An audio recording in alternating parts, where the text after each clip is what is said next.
Welcome to Paranormal, the New Normal. I am your host, Jeremy, once again here to show you that the normal is not always what we think it is. And my guest tonight, I am very happy to have, because when I came across her profile on Podmatch, I was so dying to talk to her about some of the things it said on there. And we're going to get into that in a minute. But first of all, let me introduce my guest, Corbie Mitlead, who is a judge of psychics almost in a way, and that right there is made me want to talk to her because I I've almost been the same way in my mind, but I'm sure I'm nowhere near as experienced as her in doing it. So, Corbie, how you doing tonight? Good. Let me make one little correction. The last name is pronounced Mitleid, and that's because it's a chosen last name. It's German. The word means compassion. It reminds me why I do the work I do. Well, So I apologize for that. I meant to ask you that before nobody the show gets it right started. the first time. It's okay. I So usually right. ask, but I just completely slipped my mind tonight with everything that's going on in my life. But um, and yeah, I love that it's German though because I do have Mhm. German ancestry, so I do love that. There So you go. Corbie, what got you into the paranormal, spiritual, supernatural world just to begin with? Like, what piqued your interest? Okay, that's the 30-second elevator speech. When I was 9, I read a book called The Witch Family by Eleanor Estes and thought, ooh, there's magic in the world. I want to go find it. Fast forward to 1973 when I was a senior in high school. Yes, that tells you how old I am. Working part-time at Spencer Gifts, they had the James Bond 007 Tarot deck, and I bought it because we were all hippies then. You had your elephant bell bottoms and your fringe jacket and your deck. Now, 5 years later, everybody else had moved on to roller skates and disco balls. I was still reading with tarot. I loved the stories that they told. So for 20 years, I read for friends, making sure that my ego was on the shelf and I was a clear channel for the information. All of a sudden in 1991, 2, I found I could do hands-on healing and talk to dead people with no training. That's when the universe handed me my draft notice and said, hello, you're working for us. So I did it part-time. Meanwhile, a very checkered career: actress, author, inspirational speaker, video producer, legal assistant, executive recruiter, writer for ElfQuest, you name it. But 9/11 comes along, and as my husband and I watch the towers burn, I said to him, I'll need to do this work full time. People need to know there are other answers out there. He said, I believe in you. Go do it. Since then, full-time job, 6 days a week, 14 hours a day. I read about 1,000 people a year, and I get to get up in the morning. I don't have to get up in the morning. That's key. I like that right there. I like that last line. I like that. It's funny. Oh, it's not funny. It's sad. But you're actually the second psychic I talked to who said 9/11 had a big impact and changed their lives and made them see what they had to do differently. So, I mean, that's why I say it's sad because 9/11 was a sad moment, of course, even though I was only in seventh grade when it happened. And yes, I'm aging myself there. But still, I will say it's, and actually, I believe you are my first tarot card reader on the show. I believe you are, Right. Okay. That's which fine. is it. That's which is great because I've been wanting to get someone who does that on for a long time now because I don't know much about tarot cards and I never really knew that like how they work. Like to me, they always just look like funny cards with pictures on them. But No, no, I no, know there's no. a lot. I know now there's a lot more to them than just that. But Mm-hmm. so what do you think about past lives though? Because I've talked to a few people about past lives and I've actually considered having a past life session done myself because I'm very curious about my past always. Okay. I am a past life specialist. I am one of the only 2 channels that appear in all 3 of Robert Schwartz's books on life between lives and pre-birth planning: Your Soul's Plan, Your Soul's Gift, and Your Soul's Love. Do I believe in past lives? Oh, Petunia, you think you can get it all learned in one life? You are so wrong.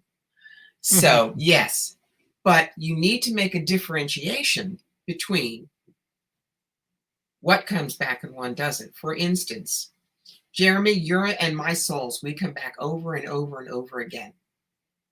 Jeremy, Corbie, this recipe, one and done. We will never be down here again because all we are is a part that our soul is playing. And when we cross over, We process everything that we learned down here. And then the soul kind of hangs up this personality like a coat in the closet. If we are kind, altruistic, we're keyed into the world benevolently, we're living our souls. Here's your example. My father died in 2001.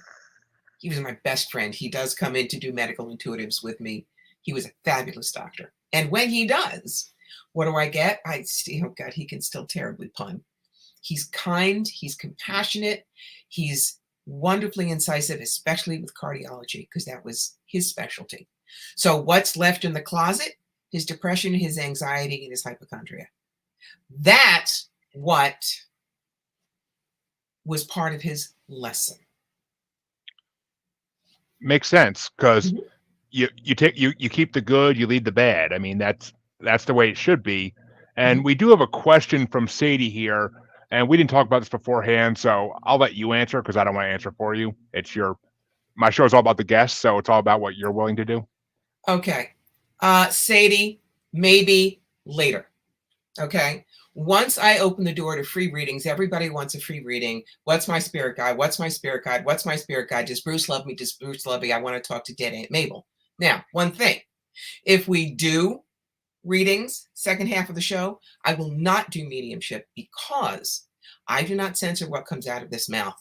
And it could be something that is deeply personal. And I won't do that to you on something that's being recorded and it's going to be out there. Second thing is, health is not my wheelhouse. So let's at least get into this for a little bit, and then we've got you down. We'll see about doing some readings. Okay? That's fair, because it is what happens. Because I've been doing this for 50 years and I've got a rep, the minute that people find out I'm doing readings, that's all this show will be about. So what I wanted to do, which I appreciate that. I appreciate that idea. Okay. So let me go back and explain about past lives. One of the reasons we don't know about them is because they may not affect us this time. If a janitor in Des Moines finds out he was really Napoleon and it has nothing to do with his life at all, he's just going to say, why am I mopping and brooming? Even though that is what his soul said, this is what you need to do. A couple of examples when it's useful. Woman comes to me, she says, look, my son's 29 years old. He still won't make any decisions without me. He won't live more than a mile from me. What is going on? So I took trance and came back and said, okay, I'm seeing your son. He's a soldier. It's Utah Beach. So this is 1944. His leg is mangled with shrapnel. You're his commanding officer. You're dragging him over a dune. You take some shrapnel too, but you do both get out of there alive. And when I opened my eyes again, she looks at me and says, can you see my rank? I said, yeah, you're a sergeant. She goes, he's called me Sarge since he was 3 years old, and we never knew where that came from. Ooh.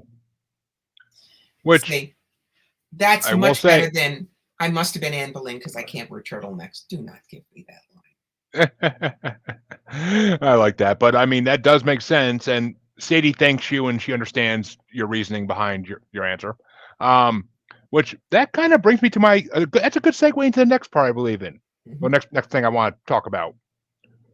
Reincarnation, which it sounds like the son was reincarnated basically, and that he was having past life visions, which we've all heard stories of this before. I believe there's a famous story about a young boy who knew more about World War II fighter jets than any little kid would.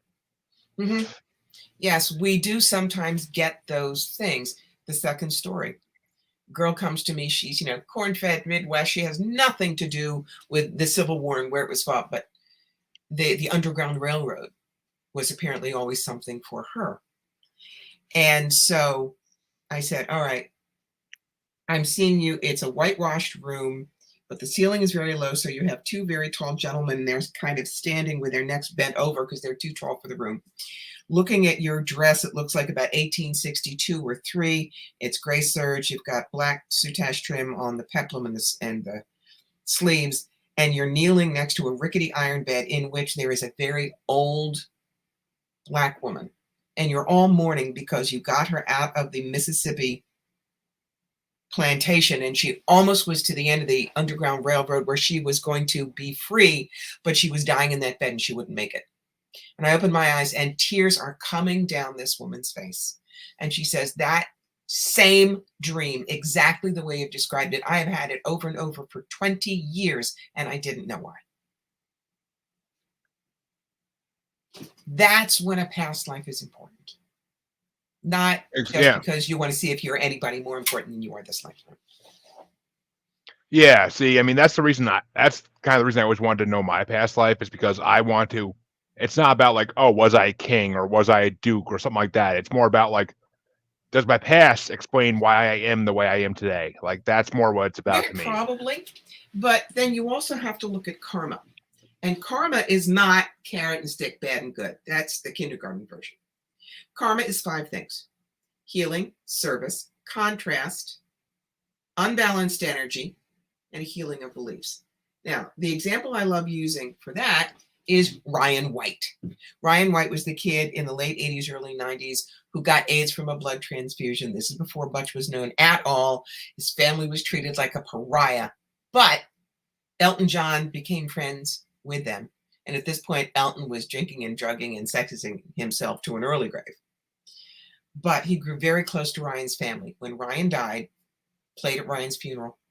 Ryan inspired him to get clean and sober, which he has been for over 30 years. And yes, Ryan inspired him to start the Elton John AIDS Foundation, which has raised over $500 million for HIV and AIDS research worldwide. Now, if you just think bad and good karma, you're going to look at Ryan White and say, he must have been a terrible person. Look what God did to him. But if you understand karma is these 5 things, you will understand that that soul said, tough life, short life. But look what we can create if we're willing to do that. So his karma was karma of service. Do you see that difference? Yeah, I mean, I completely agree. I don't think just because you do one bad thing in life that karma's gonna come back to bite you in the ass. Like, it's about overall how you are to everybody. I mean, well, isn't that the difference between karma and dharma? That I'm not sure about, because we didn't cover dharma in Rob's books, and this is what I learned from him. But the unbalanced energy thing, for instance, one of my clients, born Jewish, always felt like they got on the wrong bus, didn't get it, until we did some past lives for them, and they found out that they had been a World War I German pilot who was a wonderful person, but anti-Semitic as hell, because that's what people were in those days. And we even got a vision of this person meeting the only Blue Max pilot who was Jewish, Wilhelm Frankel. And Wilhelm held out his hand. My client put their hands behind their back, clicked the heels and nodded, wouldn't even touch him. So being born into a Jewish family this time balances that energy so that they can see it's just another religion. It's just another way of looking at the world. See that? Exactly, which I myself, as most of my listeners know, I'm agnostic. So I don't want to give my hand to any religion and say, I believe only in you. Like, I believe there are forces out there that control us to a certain degree, but I don't want to put names to them. I just don't like putting names to them. I like to, I mean, hell, I'll pray a quick prayer to Odin or Zeus before I pray to just God. Like, if anything, I want to give a name to the person I'm praying to rather than just giving them an overall name, you know. But I mean, that's my personal belief. I don't hold anybody else's beliefs against them, of course. But so when people come to you, I know a lot of people go to psychics and they ask, for lack of a better word, just stupid questions that they are wasting their time and money asking these people. What kind of questions? What are the best questions people can ask psychics to get the best answers for what they should do in life, or how they should live their life? They shouldn't ask that. That's like, what is my purpose? Guys, I haven't lived your life, experienced your challenges, maintained your love. Our sentence of passion is what we want to tell God we did when we were down here. It's our vapor trail. And you find that out by looking at your own life and seeing the patterns and the things you gravitate towards. What's in your file cabinet? When you come to me, I will say, when you sit down, What's the most important stuff you want to look at today? And if you go blank on me, I'll go Brooklyn on you and go, darling, what's biting your butt? Because you say that and everybody's going to have one thing. But it's usually, people come to psychics for 4 things. The everyday tour bus: house, car, job, kids, finances. Okay, God, you put me here. What the hell? Past lives. I want to speak to my spirit guide, Binky, or how's dead Aunt Mabel? That's what it's here for. So when they're coming for clarity on the everyday tour bus, come with questions. But I may ask some clarifying questions because I'm a certified tarot master. I do deep dish information. For instance, turn this slide, bad shatters. If you said, I want to know about my career, I'd say, great. Do you want to stay where you are, change jobs, or open your own place? And that's not cold reading. That is because each one of those is a multiple card reading. Let's say that you, Jeremy, said, want to open up my own comic shop. Great. Card for you. Card for whatever partner you have in this. Card for the brick and mortar location to look for, how to market it, clients, competition, staff, finances, what you need to know, and best possible outcome. All of this can give you empowerment and put a rocket pack on your back. It's not flip 3 cards and say, wait until January and fire the second redhead. If you said, I really want to stay where I am, there'd be a card for you, your boss's boss, all the way up to whoever is God, the other people who work there, clients if you work with them, politics, finances, what you need to know, and best possible outcome. You see, this gives you a full roster, arrows in your quiver, so that you can go and then create things. And when you only ask a yes or no question, that puts you in real danger from what I call the Madam Hoo-Has and the Swami Swalandas. If you said, is my new business going to be successful? One of the fake gypsies would go, oh no, you have a hole in your aura. Nothing will happen until we fix that, but there's this $600 candle. No, it's not how it works. So don't be afraid to ask. That's funny because the person I interviewed last night said a $200 candle. So that's I'm funny. from New York. They're more expensive. But literally, the reason I wrote the book that we're kind of talking about right here, guys, The Psychic Yellow Brick Road, How to Find the Real Wizards and Avoid the Flying Monkeys. 18 years ago, I did a 250 booth show in Toronto. Now, great promoters, but you can't vet 250 people. So we were across from one of those fake gypsies. And a woman was looking down the aisles, and the fake gypsy runs out and grabs her arm. Psychic show parlance, that's called hooking, and it's as bad as the other kind of hooking. She said, oh, you no need to pay $30, $40, $50. I need your palm for 10. Come, drags the woman into the booth behind a screen. 15, 20 minutes later, we see that woman leaving crying hysterically, and we rush over to her to see what's going on. The gypsy had said, oh, you have a family curse. How many in your family? 4? You have dog? $50 every family member, $25 for dog. He's small, we fix. And told the woman if she didn't burn 400 specially blessed candles at the Roman Catholic Church, I bless real good, only $1 candle. Her entire family was going to die in a car accident in 2 weeks, and she bought it. That's why I wrote the book, so that you will be safe. When you go to a psychic, you'll know what we can do, what we can't, when to get up and run. Yep. I mean, it's the same as when you meet someone who wants to help you organize your finances better, and instead of just giving you the advice you're paying for, they try to say, well, we can put you on this plan where we meet with you once a week, but it's gonna cost like about $1,000 every month for you to do that. Like it's hook, line, and sinker. That's basically what it is. Which, and I'm pretty sure I do know the answer to this question, but since we're on this topic and for the listeners, is it possible to change your future just because a psychic tells you something's going to happen? Like, is it possible for you to go out there and alter your future? Of course it is. This is life. All right. How can you have free will and pre-birth planning? Pre-birth planning is like your college major. Okay. Let's say you go to Buffalo State and you're going to be a physics major. Great. Free will means you're going to choose gut courses or double major plus lab. Either way, you're going to graduate. The choice of courses, that's free will. So yes, you can change it, but sometimes we see things that you don't. Example in Kitchener, Ontario. I saw some possible challenges for a woman, and I told her what I saw, and she says, "You suck," and she gets and walks away. Well, fine. Who's the first person back in my chair when I come back? And she sits down. She says, "Last time I said you sucked." I said, "Yes, I remember. Because you told me that I was going to want to take in a boarder and then I might want to sell my house. And I thought that was all bull. But my daughter got pregnant and moved home. And now I'm going to sell my house to help raise my grandson. And I still don't like you, but I want to know what else you see." Don't shoot the messenger.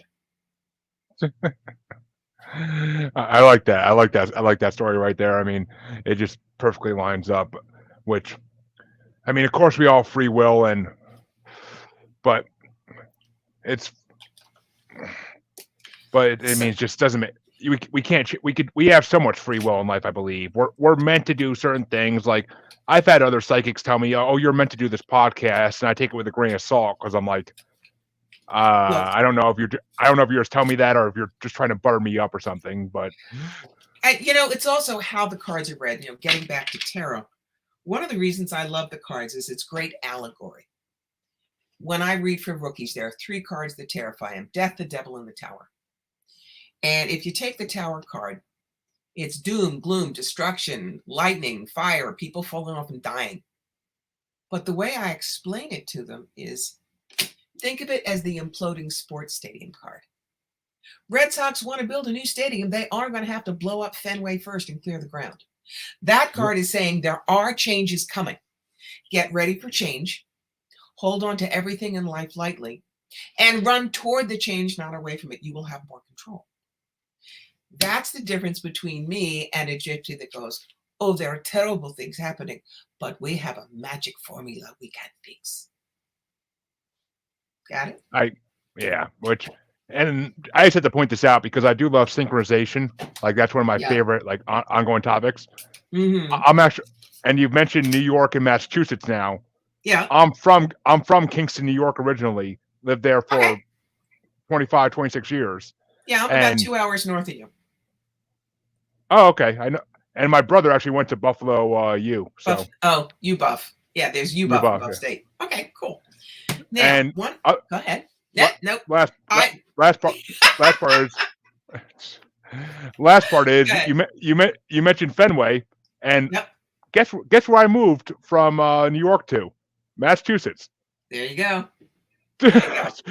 So I live near Albany, and it's like an equilateral triangle. 3 hours south is New York, 3 hours east is Boston. So you got Yankees versus Red Sox arguments all the time.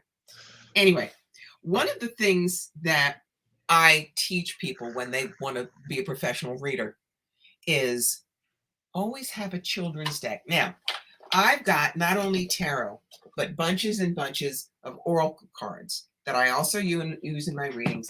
Each one of those decks has a particular reason for using it. But if I'm reading tarot and it's a crowded psychic fair, and Mrs. McAllister has her granddaughter Muffin on her lap, and Muffin goes, "Mommy, grandma, I want to read card." She goes, "Oh, will you please just let the kid pull the card?" What am I going to do if I give her a standard tarot deck and Muffin pulls this and I go, "Oh, look, Muffin, death"? No. What you do is you find something like the Cat Wisdom deck, which is an adorable little deck that shows pictures of kitties and frogs, healthy diet, don't worry. And then little Muffin can pull a card and you can read the card and Muffin is happy, and you're not going to give the kid PTSD nightmares. So which Sadie actually just asked a question for you of how do you tune in? Sadie, it's very much like going to the gym. I work every single day. So I can bench press 300 pounds thorough-wise. Someone who's read sort of maybe kind of, they can bench press 5. It is a matter of putting your ego aside, learning how to ground, center, and shield, and trusting that you are there for the highest good. one of the reasons baby, I am the fastest tarot reader you are ever going to find in your life. Boom, boom, boom, boom, boom. But it's because every single day, it's like a tour guide who does the tour around London, and he's showing everybody Parliament and everybody the Tower and everybody Buckingham Palace. And they could say the spiel in their sleep. It is the same thing with me with the cards. I see it and instantly I've got the read on what it is. And that is merely practice and time. You can do what I do. Anybody listening out there, I'm telling you, I'm not special. I'm not one of those psychics who thinks her aura don't stink. You can do what I do. It takes practice and it takes willing to be wrong sometimes so you can calibrate when it's your ego saying what you're hoping is right, or you think the client wants to hear, or what you're going to say.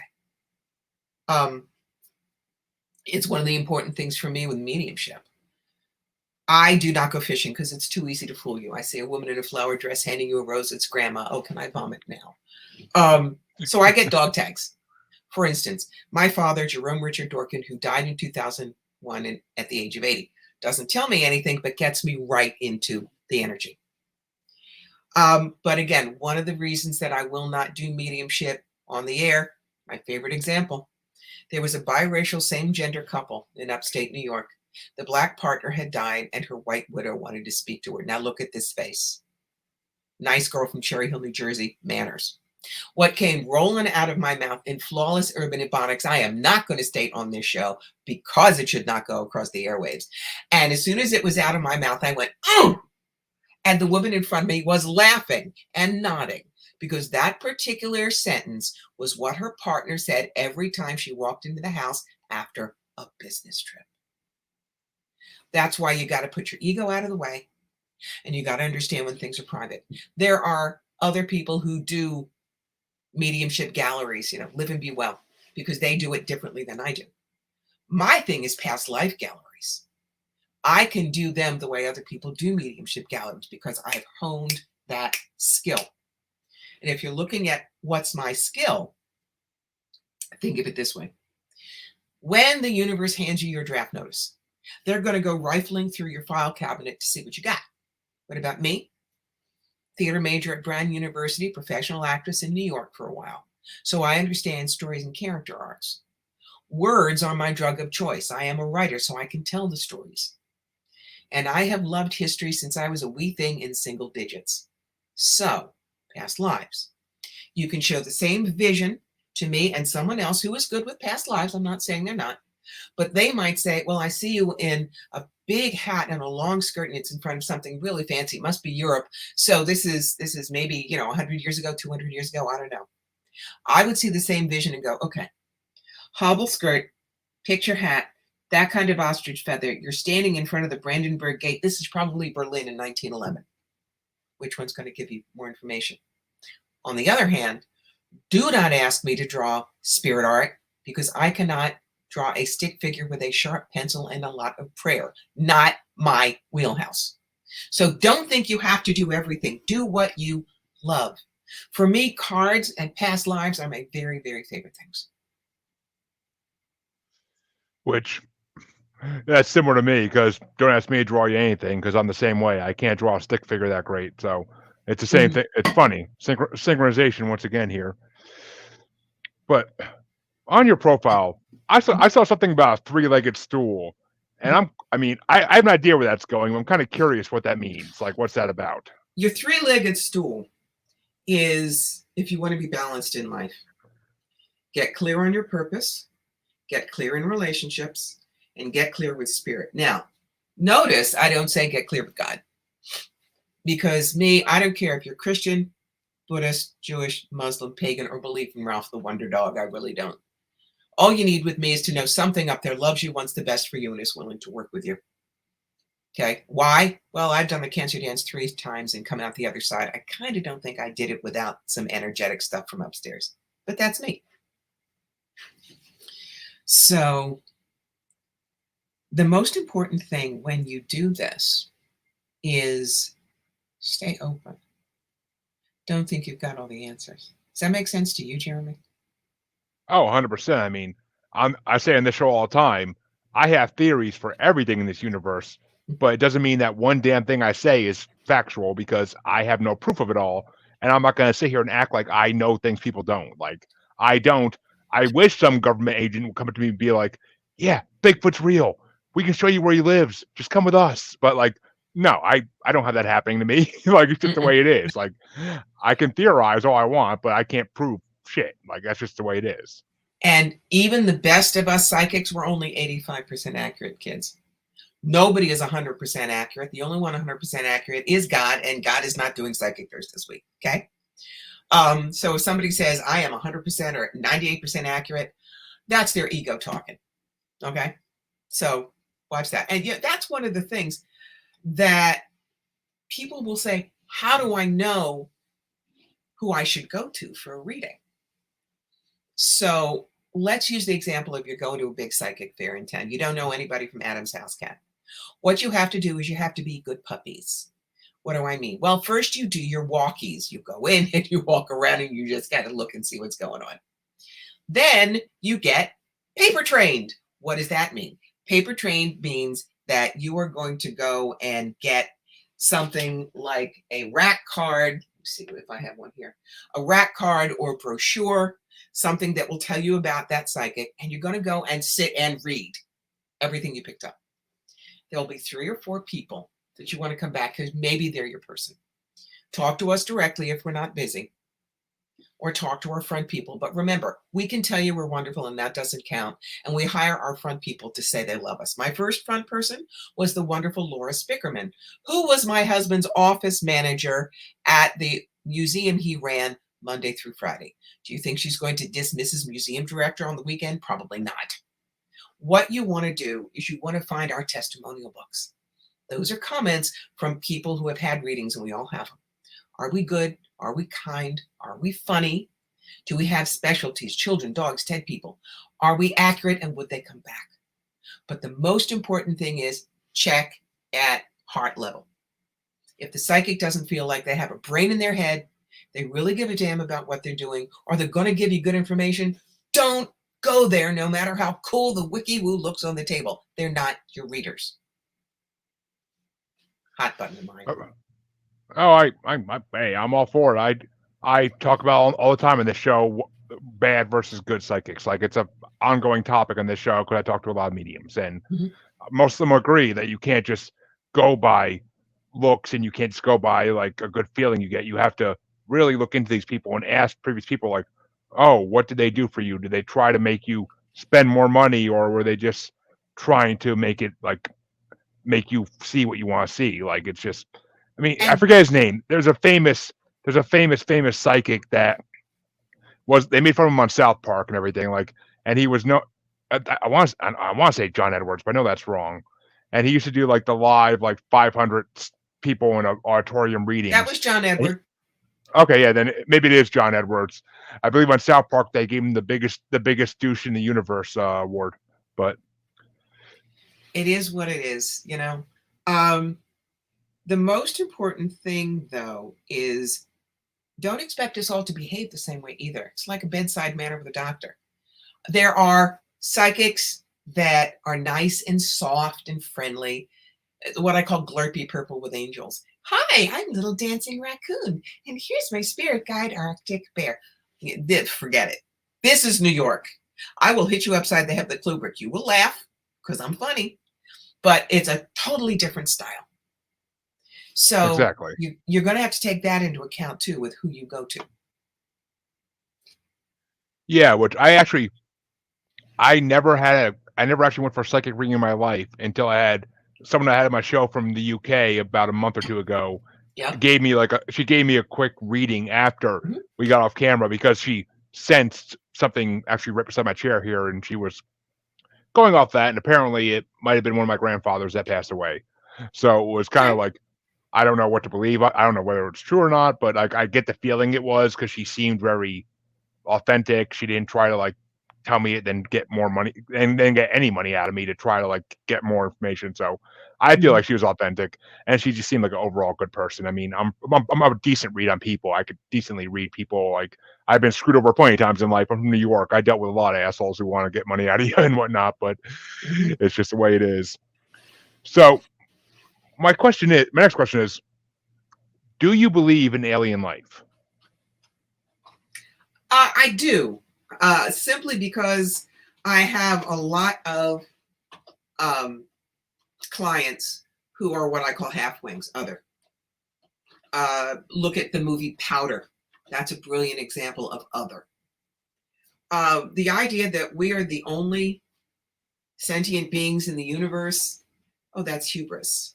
That's crazy. So, no, Yeah. there has to be alien life. They probably are looking at us and going, hey, Frank, I don't think we want to be down there. So, More synchronization. That's why I always say in the show when people talk about aliens, it's like they see us as a backwards dirtball planet that they want nothing to do with. They just want to make sure we don't blow them up when we blow ourselves up someday. Like that's just, in my opinion, that's if there is look at aliens. Star Trek. We are not warp capable yet. Don't do first contact. Exactly. I mean, it makes sense. It makes sense, and I do throw that in there all the time as well. So what do you said? It's I've read that you said to think like a Martian. What's Mhm. that mean? All right. Thinking like a Martian is never judge a situation. If you and I were sitting together and I saw water coming out of your eyes, I might say, why are you crying? But I could be wrong. Bleeble, the Martian, who just got sent down by high command to go and study human life, is going to jump out of his little spaceship and come toddling over to you, terribly excited. And he's going to look at you and go, why is there water coming from your eyes? And he might get a better answer than I do, because maybe your contact lenses are bothering you, or maybe you have allergies, or maybe there's an emotional basis. So when you think like a Martian, you're non judgmental. All possibilities are on the table to look at. I like that. I mean, I've always said like don't judge a book by its cover and all that, but like thinking like a Martian, like I might just start using that line because that's pretty damn clever, and it fits into my show in a way. But yeah, man. So do you? I've talked to plenty of people who consider themselves starseeds. Do you think there actually are like alien souls or whatever they want to call it that are Foreign talking to? exchange students, probably. I'm sure we go and we're foreign exchange students on occasion too. Why should this little mud ball be the only place anybody can learn?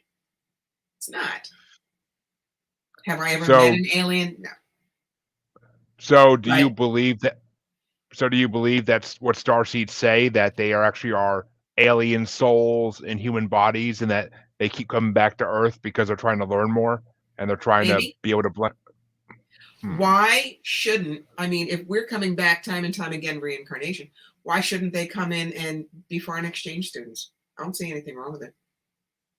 I don't either necessarily. I mean, I don't think there's one in me personally, but I mean, if there was, that'd be awesome. Please let me know up there. Let me know, but because I'd love to know if there is one of you in me. But I don't personally think there's one in me though, because I mean, But I it's that's the human versus other thing. And people yeah. who are other, they know. When I wrote for ElfQuest for many years, a lot of ElfQuest fans never felt quite right here on Earth. The world of two moons meant so much to them. They understood the elves. And if somebody like that comes to me for a reading, I say, okay, I just want to do a test with you. I want you to close your eyes. I'm going to give you 2 words. I want you to immediately tell me which one feels right to you. Human, other. If they're other, their eyes fly open like, oh my God, somebody saw me. If there's any hesitation, they're human. Absolutely. Because Interesting. it's other when they know they can trust the person in front of them, are so grateful that they're seen, validated. So I changed it to the stove, small oven. And it turns out we're almost out of propane for that too. Well, I mean, Sorry, my wife just gave me some bad news that we're running out of propane on pretty much every appliance we have. So that's gonna be a fun day tomorrow. But so, what do you consider? Because I hate to always take everything from Podmatch, but I saw all these phrases on your profile, and I'm like, ooh, ooh, ooh, what's this? That's What's what this? they're What's there this? for. That's what they're there for. What do you consider a drive-by psychic shooting? Because that phrase right Oh, there man. made me giggle for a second. I'm like, what is Good. that? Bless you. I think we're good now. Thank you. All right. A drive-by psychic shooting is what the Long Island medium does. She walks up to someone who's weighing the cantaloupes in Wegmans and goes, "Excuse me, I have a message for you. Your Aunt Doris, she says you have a ball tire in the back. You're going to die in a car accident if you don't get it fixed. Just telling you," and walks away. Number one, you can't do that. Her PR people went out and checked out every Wegmans grocery store on Long Island. They chose one. Then they interviewed people who had to sign model releases, and then they rehearsed it 6 times. But too many people put their ego above anything else. I got a message and you have to listen to me. Well, no, you don't. If somebody comes up to me and says, "I have a message for you," and I go, "Stop it. I don't know you. I don't want to hear the message." And if they keep following, I report them to management as harassment. And it's the same thing that can happen with healers. Look, I'm bent over a table reading for 11 hours at some psychic fairs. And yes, I get a sore neck and a headache. But there's little dancing raccoon who says, "I know some Reiki. I'll fix it for you." And she comes at you like this. And I say, "No, thank you." "No, really, I can. Please, I don't like." "No, just wait." And I go, "Stop it. Back off." And then she goes, "You're not very love and light, are you?" Well, you didn't listen. That's the drive-by psychic shooting. Somebody is so into their own abilities that they trump your comfort, your privacy, or your free will. Leave. Report them. Get away from them. That's not how true intuitives act. Like I said. Yeah, it makes sense. I mean, I've been in New York City enough for that to make sense because I've been to Long Island for a vacation or two, and yeah, the people down there get pretty aggressive over what they love and what they believe in. So, 100%. Which it's funny because Sadie just mentioned this comment, and it kind of brings me to my next question as well. And Mhm. can psychics really talk to dead people on command, or is it Well, pure look. luck if they can? Well, remember that we're not dial-a-dead. If Aunt Mabel's on a field trip, she won't be by the phone. But one of the reasons I asked for the dog text, I do try to get to those people specifically. But Sadie, for instance, you just told me that your friend was murdered. What that does is that takes away something that I could give you as proof. When you want to talk to somebody, you tell the psychic, "I want to talk to my friend Jack." They may ask you for Jack's full name or his birthday or the year he died or how old he was. Those are legitimate because they help focus. But if they say, "I feel something here," don't say, "No, he didn't hang himself, he shot himself." You just took something away that could have proven that they were getting the right person. Okay. So I understand that you want to speak to your friend who was murdered. Just one of the things that I say to people is at least give your deceased folks 90 days to get up there and adjust to being out of the body. I don't know when he was murdered. Again, I would not do this for you online because this is very deep and private information and you should not have to deal with it out in public like this. But there are good mediums. Sadie, if you want to tell me city and state you're in, I may be able to suggest a really fine medium who was there for you since I've been on circuit for a while. I think she dropped off watching actually because the number one down by one. So I believe she dropped off for now, but she comes back. She seems like she comes back and forth. So that's fine. But that's one of the things because to a friend of mine who was a good intuitive herself, a very famous psychic, I will not say who on the air, but he has a habit of reading obits. And he was giving her information on her grandmother, and she was amazed until he gave her something wrong that he insisted was correct. And when she went back to the obit, she realized they had said that a cousin was actually her son. So that was immediate proof that this dude cheats. Yep. He was just looking for ways to draw people in. That's all he was doing. That's right. That's right. So I actually like to ask like pretty much every medium this. Mhm. What's your opinion on Ouija boards? Like, can we actually contact demons through them, or underworldly beings for those who don't like to use the word demon? Catch the look I'm getting. This is the Sister Mary elephant over the glasses look. You got me? Yep. Ouija boards are dangerous because people will use them and they don't know how to ground center and shield and protect themselves. Yes, Jane Roberts got Seth through a Ouija board. Yes, Esther Hicks started with Abraham through a Ouija board. But I have had to deal with two gibbering, hysterical teenagers who, when they pulled out a Ouija board and put their hands on the planchette with no protection and just said, "Who's there?"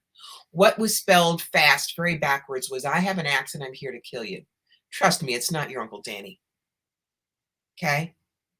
And for everybody who says, "Oh, but they're in the toy department, how dangerous can they be?" I get this all the time when I lecture. I go, "All right, who here has a kid or a grandchild under 10? And hands go up. I say, "You. What's the kid's name?" "Joshy." "How old is Joshy?" "Joshy's 8. Okay, fine. Joshy comes to you and says, Grandma, I got all A's on my report card. You said we could go and I could get a toy. Let's go." And he drags you to the toy department and he points out a box that says "My First Chainsaw." It's in the toy department. Gonna let him play with it by himself? I don't think so. Just because it's in the toy department does not mean it is safe. Yeah, which makes sense. Mhm. I mean, there's plenty of toys that get recalled. I mean, the whole like Tickle Me Elmo thing recently that they got pulled back, they got recalled because one said like horrible phrases to a kid, Mhm. and they immediately assume like, is this toy possessed? I'm like Chucky or something. I'm like, no, this toy probably was some employee who was pissed off at the company and they wanted to play a joke on the company by changing what the toy could say. Oops. Big oops. Brenda says our spirit box is good. Brenda, what do you mean by a spirit box, please? Can you elaborate on that a little bit? I don't know if she. Oh, okay. She might still be here. She, does she, I believe. I mean, if I'm correct, she's talking about spirit boxes that paranormal investigators use to talk to spirits. since And since I'm not, that's okay. Since I am not a paranormal investigator, I couldn't comment on that. That would be like asking me which wrench should I use to fix the carburetor in a Bugatti. You don't want me near your car. So there are spirit boxes or EVP evidence, I think, that's real. A good paranormal investigator, worth their weight in gold. But they are very, very specific about the equipment they use. So I would say get Jeremy to get a really crack paranormal investigator on and ask them the questions about their tools. I've had a few on. I have talked to them about their tools. Check out my There you previous go. episodes with investigators if you want to know more about that. But Okay. and it's funny because I actually had my house investigated back in December before I started this podcast. Mhm. But and yeah, as Brenda just said, spirit speaks words through the box. Sometimes supposedly. I mean, it's like in my house, the spirit box supposedly said jungle because, and then the paranormal investigators immediately thought it was because my wife has chickens, and they thought the noise from the chickens is what the spirits live in my house were calling a jungle because it's animal noises. You don't Which have a game called Jumanji there, do you? no, I never, Good. I never have owned Jumanji in my life. So Good. I love the movie, but I never have owned the game in my life. So, and according to Sadie, there isn't any paranormal investigators. I'm gonna correct that English a little bit, but I'm sure I there mean, are. I'm sure there are. I know that if you, the Arthur Findlay Institute. It's a very famous school for mediums. I bet you if you contacted them, they might be able to put you in touch with the right people, because there are paranormal investigators worldwide. yeah, there are. I mean, I've talked to a bunch that I believe are And very you got sincere old about what they do. haunted castles, Sadie. Good Lord, you think that people aren't going to want to go in there with EVP materials? Oh no. You're ripe for investigators. And Sadie, I will say, since you're from the UK, I don't know if Corbie has someone to recommend, but I actually had a previous episode with someone called Nina Roberts, and she is from the UK, and she is a medium that I truly believe is the right kind of medium, and is not going to try to just rip you off for money. She's going to try to help you because she's done a lot of good things in her life to help people. So she was on one of my previous episodes. I believe her website is ninarobertsmedium.com. I believe that's the website that you can use to contact her. Perfect. I may be Perfect. I may be wrong, but you can feel free to listen to that episode, and if you want to skip forward to the end, you could hear her website and any other way to contact her. Perfect. So I just want to throw that out there because I did have an interview. So Nina Roberts, Nina Roberts. It's a very common name. Or go back to my previous episodes if you want to see it in writing. So I believe it's a month or two ago I released the episode.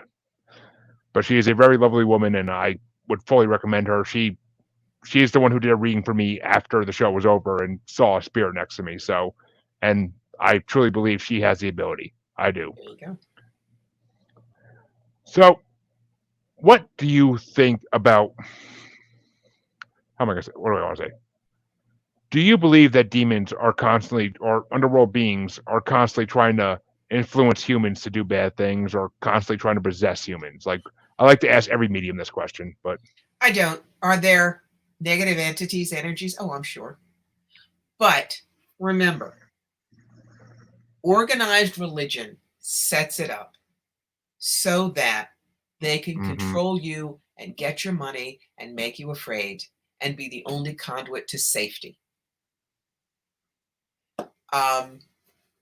So no, I'm don't believe. I mean, Satanists. Right now, Satanists are teaching classes in critical thinking. They're not trying to snatch souls. And this is some Midwest school. So, are there negative energies around there? Lower level souls at the corner of Akashic and Karma. Hey, Sid, they're using a Ouija board. Let's screw with their heads. Oh, yeah. But Crowley and Aziraphale, like Good Omens, no. You said Crowley. Are you talking about Aleister Crowley or? No, I'm talking about David Tennant and Michael Sheen on Good Omens. She's asking for people like Crowley. No. Oh, I didn't see another question pop up even, but No. Well, if you haven't seen Good Omens, you must see Good Omens. It's on my watch list. It's on my hilarious. And if it's on my anything is watch going to list. scrub your brain of David Tennant as the 10th Doctor, that's going to do it.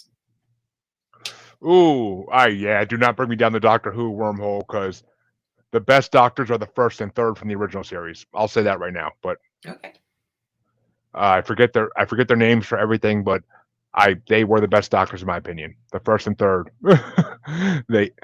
I believe Doctor Who's a whole nother wormhole I can go down. But okay. So I don't know if Sadie is still here or if she dropped off. I think she dropped off, but I'm going to ask if would you mind doing a tarot card reading? I mean, I don't want to force you to do anything else. Absolutely. Nah, that's fine. Tarot, easy. You can literally break my tarot cherry. So. All right. So, shuffle. 3 piles, left, middle, and right. Which one do you want me to read? I like to lean towards the middle. I like to stay in the middle, so let's do middle. Okay. All right. I'm going to do what is called the Celtic Cross. It's the typical one you see on all the B movies. It's 10 cards, 6 like that, and 4 next one.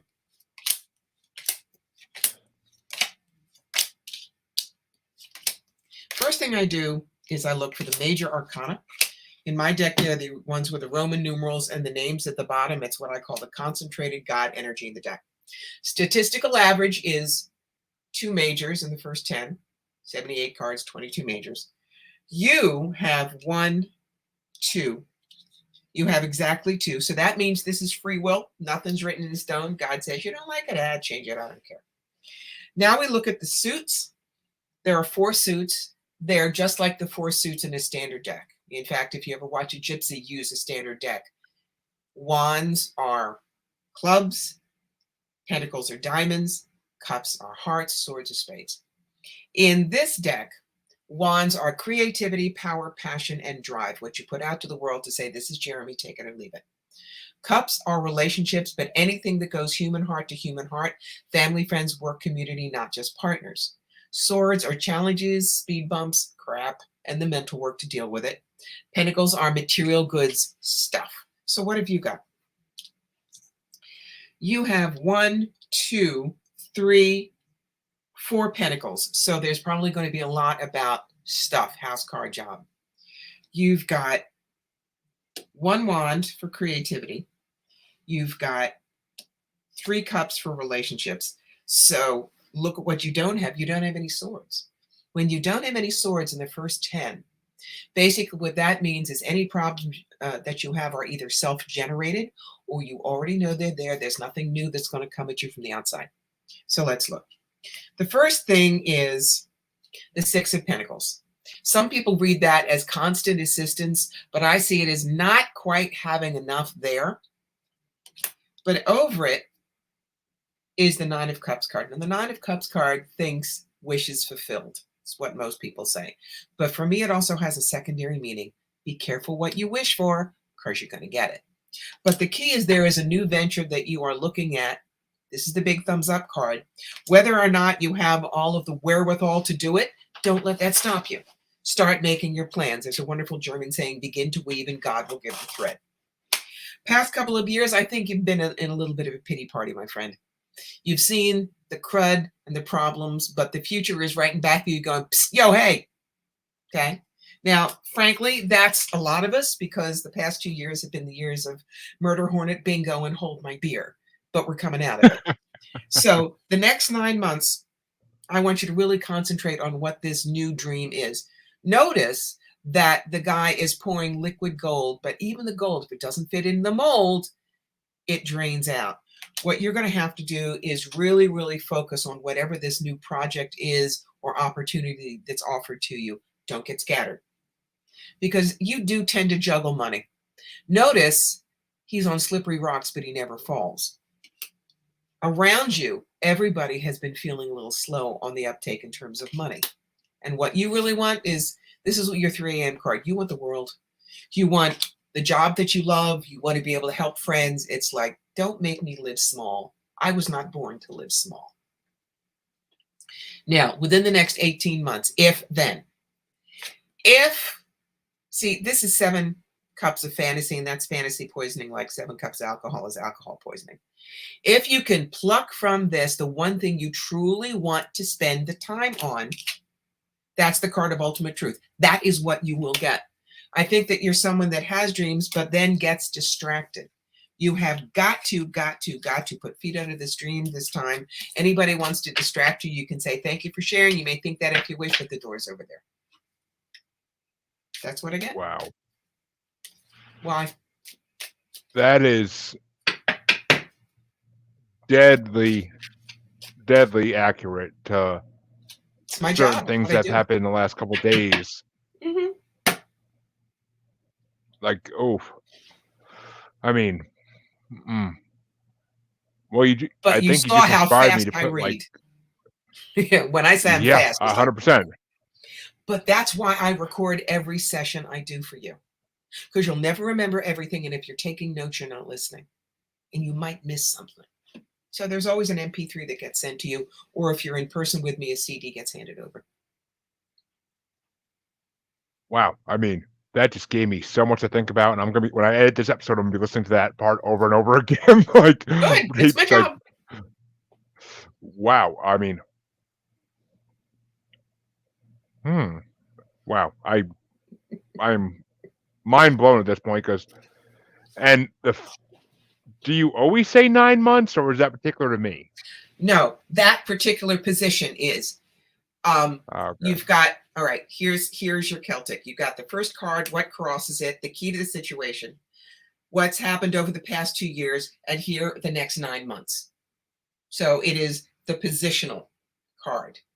That segment says 9 months, whatever the card is that's in it.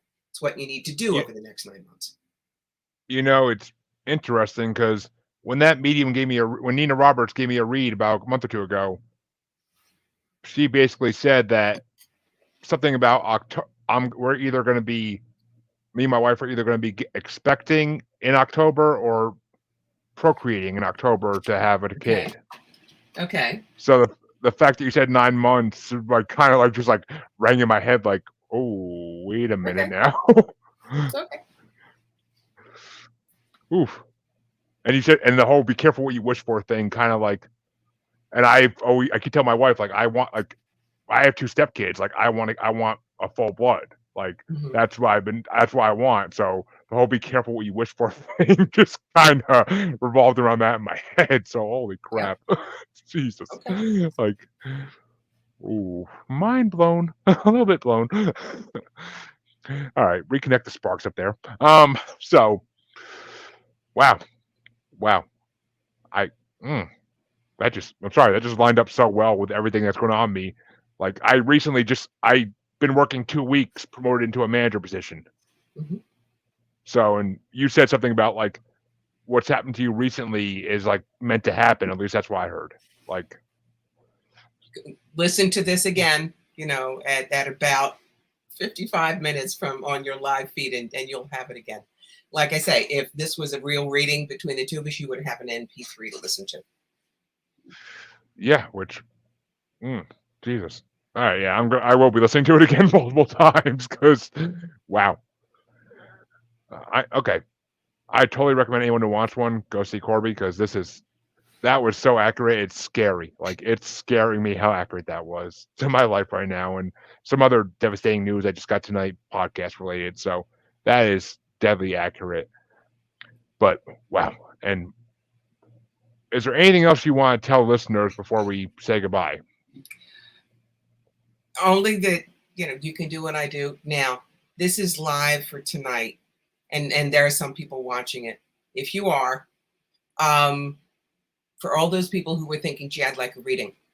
Once a month, I do free reading hour over on my page on Facebook. Not Corbie Mitleid, but Corbie Mitleid Psychic at Fire Through Spirit. That's the business page. And it's one Sunday a month from like 4 to 5.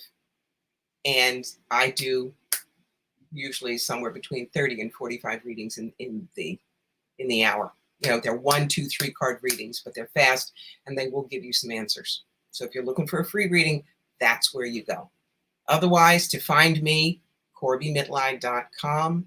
You can find me on Twitter and Pinterest and Instagram and YouTube and Medium, Patreon, the whole shebang. It's all Corbie Mitleid. Which I will gladly post the link to your Facebook page and any other link that I find, which I'm usually able to find them all. Thank you. So they'll be posted in the description of the show. This is the book that we were discussing tonight. So grab it over on Amazon, paperback or Kindle. That will help keep you safe when you go to have a reading with an intuitive and help you choose the right one.